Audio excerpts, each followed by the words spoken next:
Bank سے loan لے کر کیا گاڑی خریدی جا سکتی ہے؟ دیکھیے جو کمرشل بینکنگ ہے، سودی جو بینکنگ ہے، وہ تو پیسے ہی دیتی ہے اور پیسوں کے بدلے جو ہے وہ گاڑی خریدی جاتی ہے، اور پھر جب وہ ادارہ پیسے واپس لیتا ہے تو اس کی لسٹ میں شامل ہوتا ہے اتنے اصل پیمنٹ کیا ہے، اتنے انشورنس کیا ہے، اتنے سود قیمت میں موصول ہوئے، تو وہ تو پورا ایک سودی موڈ ہے، اس کے ناجائز اور حرام ہونے میں کوئی شبہ اور اختلاف نہیں ہے۔ دوسرا جو طریقہ کار ہے وہ اسلامی بینکوں کا ہے۔ اسلامی جو بینک ہیں یہ عام طور پر کرائے پر دیتے ہیں، گاڑی ملکیت میں نہیں دیتے، کہتے ہیں جی ہم گاڑی ہماری رہے گی، ہم انشورنس کرائیں، کچھ بھی کرائیں، ہم آپ کو کرائے پر دیں گے، لیزنگ پر دیں گے، اور ایک ڈاؤن پیمنٹ وہ ایڈوانس قیمت میں جمع کر لیتے ہیں زر ضمانت کے طور پر، ٹھیک ہے، اور کسٹمر جو ہے ہر مہینے کرایہ دیتا رہتا ہے۔ جو سودی اسکیم ہے یہ اس سے بالکل الگ ہے۔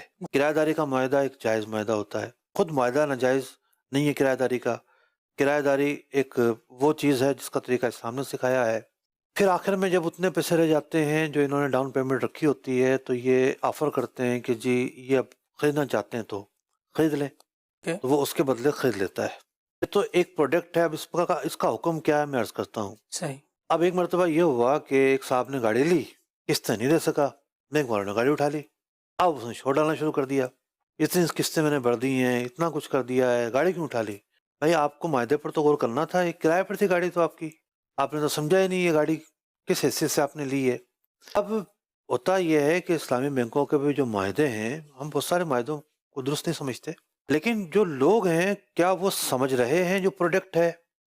یہ بہت ضروری چیز ہے کہ جب کرایہ داری کا معاہدہ ہے تو ختم بھی ہو سکتا ہے۔ بھائی کرایہ داری کے معاہدے کے ختم ہونے کے آثار بھی ہیں جو کتابوں میں لکھے ہوئے ہیں۔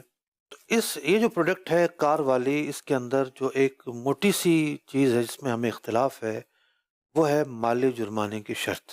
مالی جرمانے کی جو شرط ہے، تعویض مالک کہیں، شرط جزائی کہیں، اس کے اور کئی نام رکھے جا سکتے ہیں۔ اس شرط کا، یہ شرط حصہ ہوتی ہے نا معاہدوں کا، اس شرط اگر نہ پائے جائے پھر یہ ہے کہ ہم بھی ناجائز نہیں کہیں گے۔ اس شرط سے ہمیں اختلاف ہے، بشرط ہے کہ یہ شرط نہ پائی جائے۔